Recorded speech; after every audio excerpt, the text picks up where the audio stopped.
Hello दोस्तों, नमस्कार, जय हिंद। मैं विपिन रावत, बीकेआर टेक चैनल में आप सबका स्वागत है।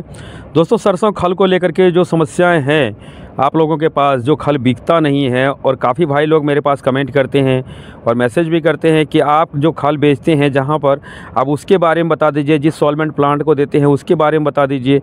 हम लोग भी अपना खल बेचना चाहते हैं, हम लोगों का खल काफ़ी स्टॉक हो चुका है। तो दोस्तों देखिए, आज की जो वीडियो है इसी टॉपिक पर है। तो वीडियो अच्छी लगे तो लाइक कर दीजिएगा, जो पहले चैनल पर नए हैं तो सब्सक्राइब कर लीजिएगा दोस्तों, और साथ में बेल आइकन को प्रेस कर लीजिएगा ताकि हमेशा आपको एक नई जानकारी के साथ एक नई वीडियो मिलता रहे। दोस्तों, मैं सबसे पहले आपको एक चीज़ बता देता हूँ, सॉल्वेंट प्लांट में खल देना कोई अच्छी बात नहीं है। सबसे पहले तो आप ये भ्रम अपने मन से निकाल दीजिए कि आप सॉल्वेंट में बेचना चाहते हैं। सॉल्वेंट में खल दोस्तों वही देना चाहिए जो खल मार्केट में ना बिक रहा हो। अगर बढ़िया खल निकल रहा है, बढ़िया खल आपके पास है, तो सॉल्वेंट में बेचने का कोशिश मत कीजिए। अब आप कहेंगे कि आप कैसे देते हो सॉल्वेंट में, तो मैं आपको बताऊं कि हम लोगों के पास जो रिजेक्ट माल होता है, जैसे कि काफ़ी दिनों का जो स्टॉक का बचा हुआ होता है या ज़्यादा चूरा हो जाता है, वो सब खल सॉल्वेंट में देते हैं। बाकी जो साफ़ जो खल होता है, जो पपड़ी बनता है, वो खल क्या है, हम लोगों का यहाँ से कोई दूसरा कंपनी गाड़ी में लोड करके ले जाता है, इस तरह का बोरी में, जैसे अभी देख रहे चल रहा है। ये सॉल्वेंट में नहीं जा रहा है, ये यहाँ से खल जा रहा है और ये कोई दूसरा कंपनी लेगा और इसको अपना ब्रांड में, यानी कि अपना जो उसका ब्रांड होगा उसमें पैक करेगा और अपना ब्रांड में बेचेगा।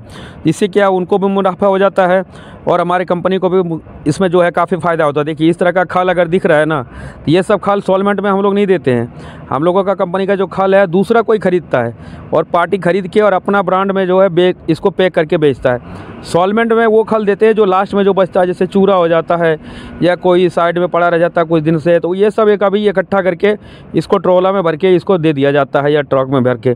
तो इस तरह का जो माल है ना, वो सॉल्वेंट में देते हैं। ये फ्रेश माल जो होता है ये सब ब्रांड में बिक जाता है। आपको भी मालूम है कि काफ़ी सारा ब्रांड का जो हमने वीडियो बना रखे हैं अपने चैनल पे, आप देख लीजिएगा।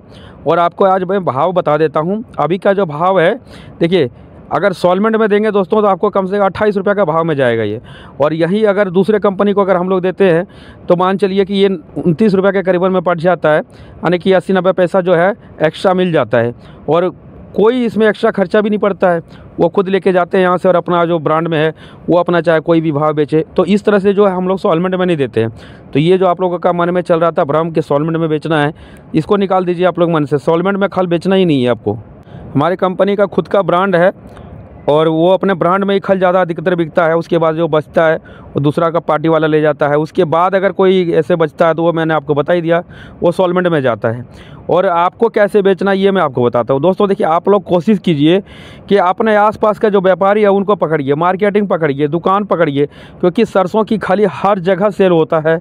हर कोई जो अपने जो है जानवरों को खिलाते हैं, जैसे गाय है, भैंस है, ये सबको सरसों का खल बहुत ज़्यादा खिलाते हैं और किसान लोग जो है सबसे ज़्यादा खरीदते हैं इसको।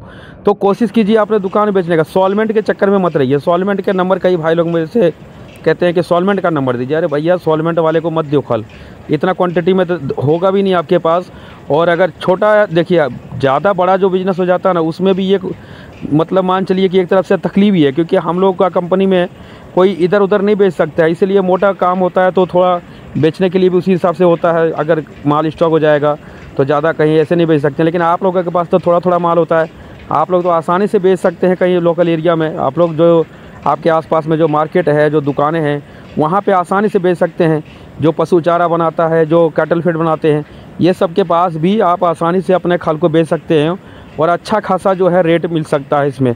दोस्तों, कई भाई लोग कहते हैं कि सॉल्वेंट में नहीं बेचिए। दोस्तों नहीं, कभी भी भूल के सॉल्वेंट का नाम मत लीजिए। नहीं बेचना आपको सॉल्वेंट में खल, और बेचना भी नहीं चाहिए, क्योंकि वहाँ कोई ज़्यादा मुनाफा नहीं होता है। और आप लोगों के पास जितना माल है इतना माल में सौदा भी नहीं करेगा सॉल्वेंट वाला। तो इस बात को आप समझ लीजिए और सॉल्वेंट वाले का नंबर के चक्कर में जो है आप लोग उसको भूल जाइए। कई भाई लोग खल को जो है उसका रेट को लेकर के काफ़ी ज़्यादा टेंशन में रहता है कि इधर का रेट अलग है, उधर का रेट अलग है। तो भैया देखो, जहाँ पे जिस तरह का सरसों का जो भाव चलता है उसी हिसाब से खल और तेल का भी भाव जो होता है डिसाइड होता है। अगर सरसों अगर महंगा चल रहा है तो खल भी महंगा ही बिकेगा, ये नहीं कि खल सस्ता बिकेगा और तेल भी महंगा बिकेगा। और अगर सरसों का रेट ही डाउन हो गया है तो खल का रेट भी डाउन होगा और तेल का भी। तो सारा जो कहानी है ना सरसों के ऊपर ही है। और जिस एरिया में सरसों जिस भाव में मिलता है वहाँ पे खल उसी हिसाब से बिकेगा। तो वीडियो समझ में आ गया हो दोस्तों, जानकारी अच्छी लगी हो तो लाइक कर दीजिएगा, और सॉल्वेंट में बेचने का जो ख्याल है वो मन से निकाल दीजिए। कोशिश कीजिए आप लोग आपके आसपास का लोकल एरिया में, लोकल मंडी में, जहाँ भी हो, जो दुकान होता है, जो किराने की दुकान होता है, जो काफ़ी सारे ऐसे जो हैं जो बाट के दुकानें होते हैं, वहाँ भी काफ़ी सारा खल जो है बिक्री होता है, अपने पशुओं को खिलाने के लिए लेके जाते हैं सब। तो आप लोग कोशिश कीजिए वहाँ पर खल बेचने का। 10 कट्टे, 20 कट्टे, 25 कट्टा इतना आसानी से बिक जाता है। कई सारे ऐसे मंडी में दुकान होते हैं जहाँ पर आप आसानी से बेच सकते हैं। जानकारी अच्छी लगे हो दोस्तों तो कमेंट कीजिएगा दोबारा। मैं आपको और भी कोई जानकारी चाहिए ज़रूर बताऊंगा। समय समय पे आपको जो भी चीज़ का दिक्कत हो, जो भी चीज़ की जानकारी चाहिए, मैं उसके ऊपर वीडियो बना के आपको जानकारी देता रहूँगा। धन्यवाद। जय हिंद दोस्तों।